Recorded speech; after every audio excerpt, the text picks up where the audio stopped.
The art of the layover. One could hardly be blamed for seeing Singapore as like a foodie theme park. 2 fish heads one day, awesome. Oh man, looks ugly going in the bowl, but man, is it good. I'd like to thank Jesus for this meal. No, I never said that. You misremember, sir. Last thing you want to do is run around like a headless chicken shoving food in your face and drinking. You'll feel like crap when you finally get back on the plane, if you even make the plane.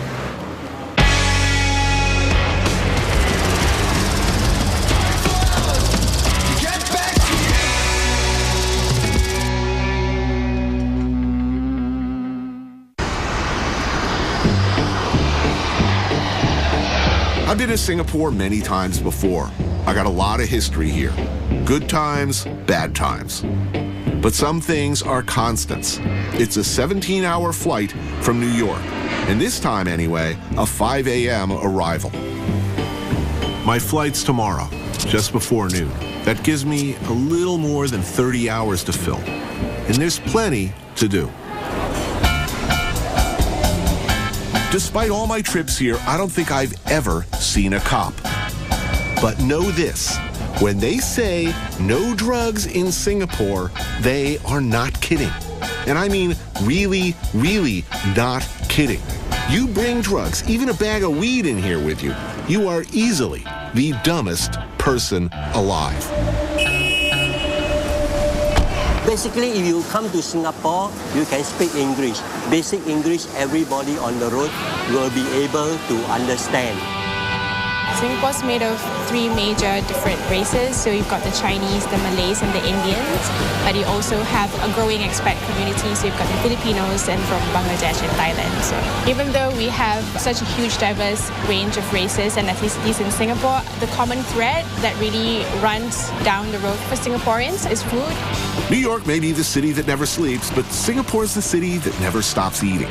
For a gastro tourist, somebody who travels to eat, any kind of serious eater, Singapore's probably the best place you can go for maximum bang in a minimum period of time.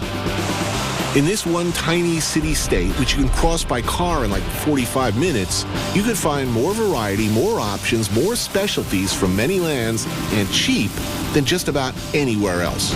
I would advise, honestly, for you to come to Singapore and actually just come and eat. If you only got a couple of hours, try and eat. Go through Little India, go through Chinatown.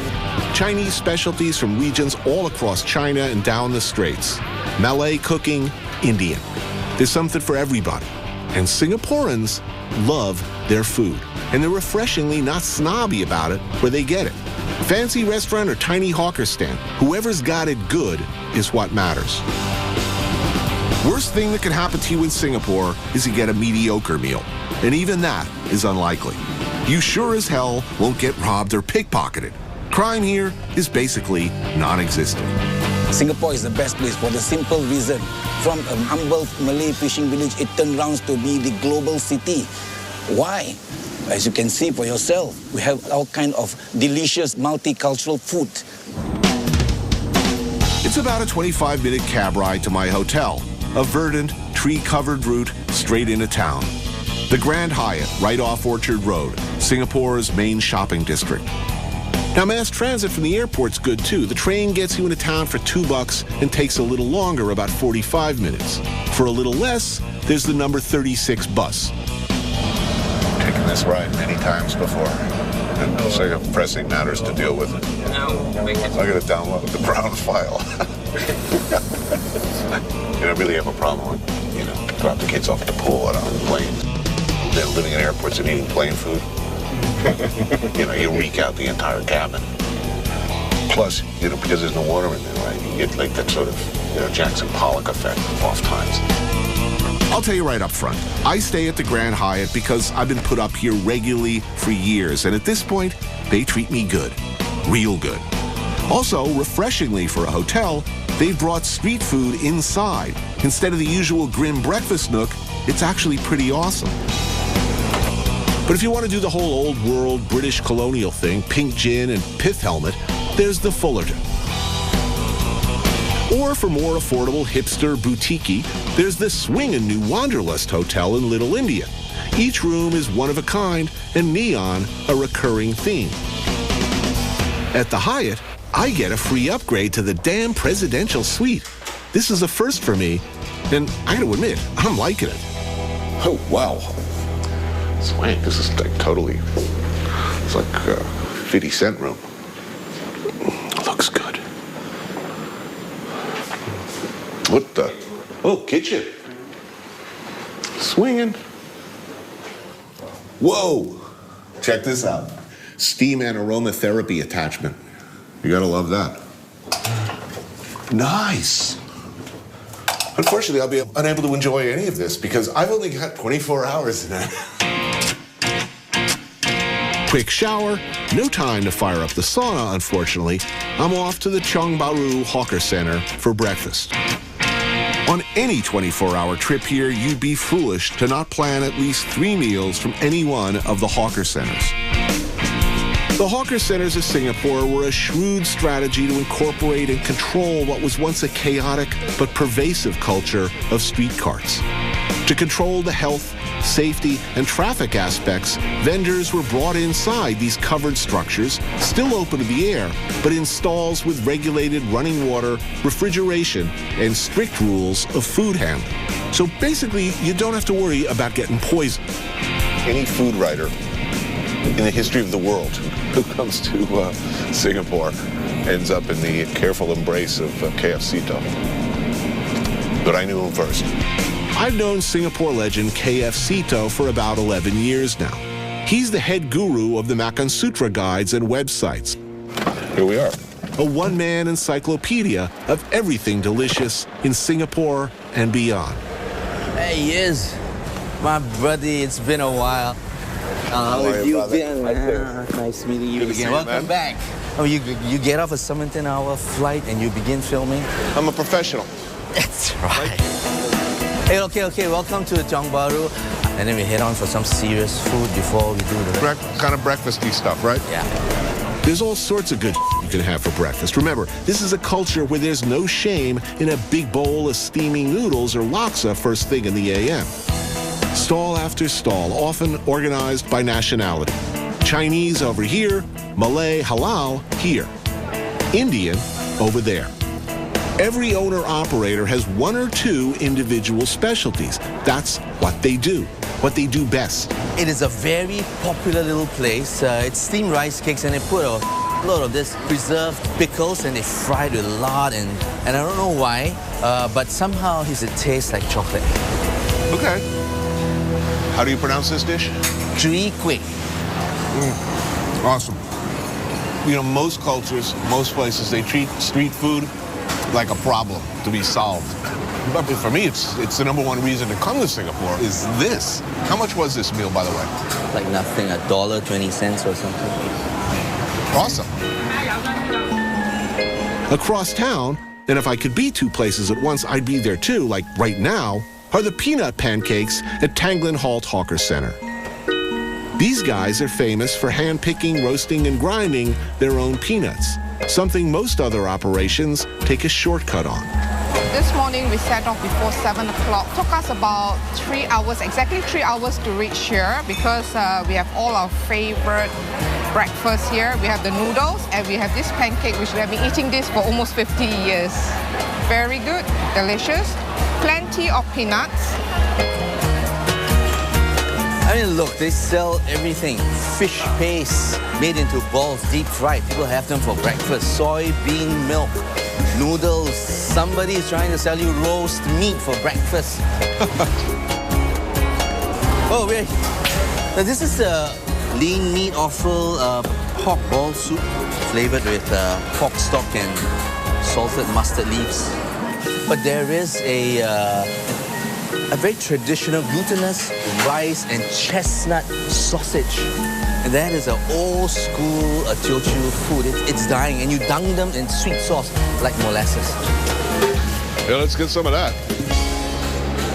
Nice. Tuck in, Tony. Thank you.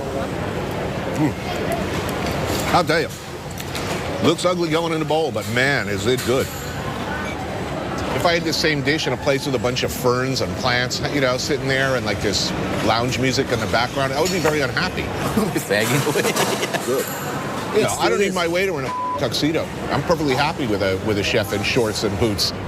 Breakfast options at a place with over 109 food hawker centers like this one are pretty vast.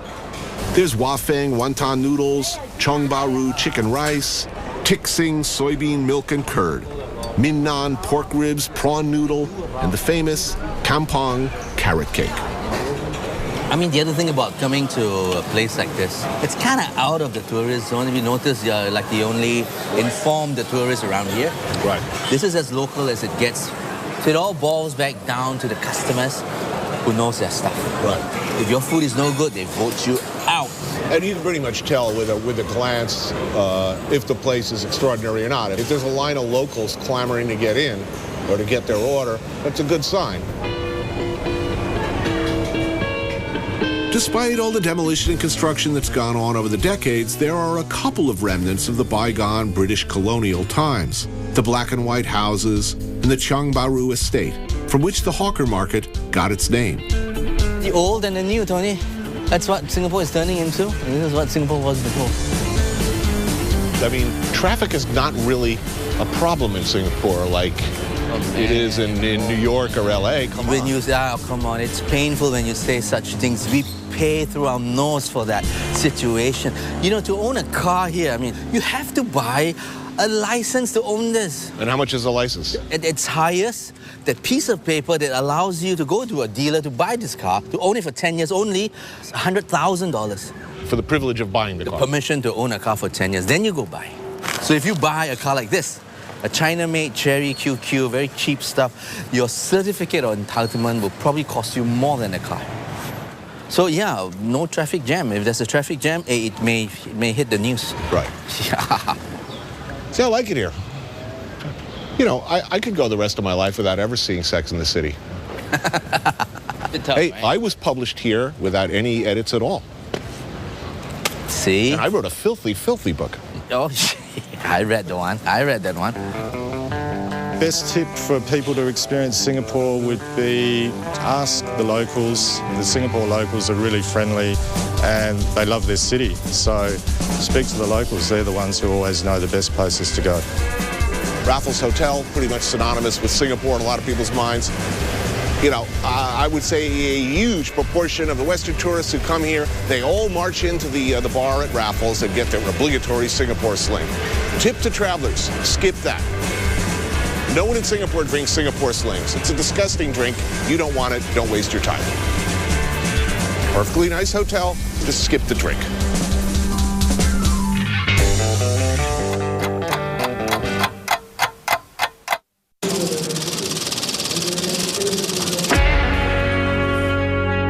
When you're in Singapore, just take a train, walk. It's such a small place. It's hot though when you walk. That's why I don't walk so often. Tie up your hair and walk. In Singapore, everything's close, but it's also hot. I can't remind you of that enough. The climate of Singapore, as you can see, not only hot, but it's humid. You cannot be staying in the sun too long. After this, you better run to the air-conditioned place, certainly to cool yourself down. Back home, I don't look forward to the subway. I try and avoid it. Here, it's clean, like nearly everything in Singapore. Shiny and new, and most importantly, cool. Now, that's unglamorous for politicians to run on. Hey, I'm going to rebuild, you know, I'm going to spend money on infrastructure. Hey, this is what infrastructure looks like. Look, see, it tells you where you're going, when the train will be in here, how long you got. Getting around the city, public transport is pretty good. The MRT is fantastic. The noon hour approaches, and I've got a lot of cuisine left to cover.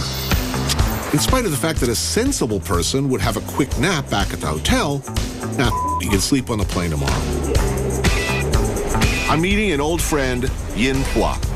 Yin's a TV producer I first met 5 years ago. She's Singaporean of Hainanese origin, not unusual around here. To get from one place to another,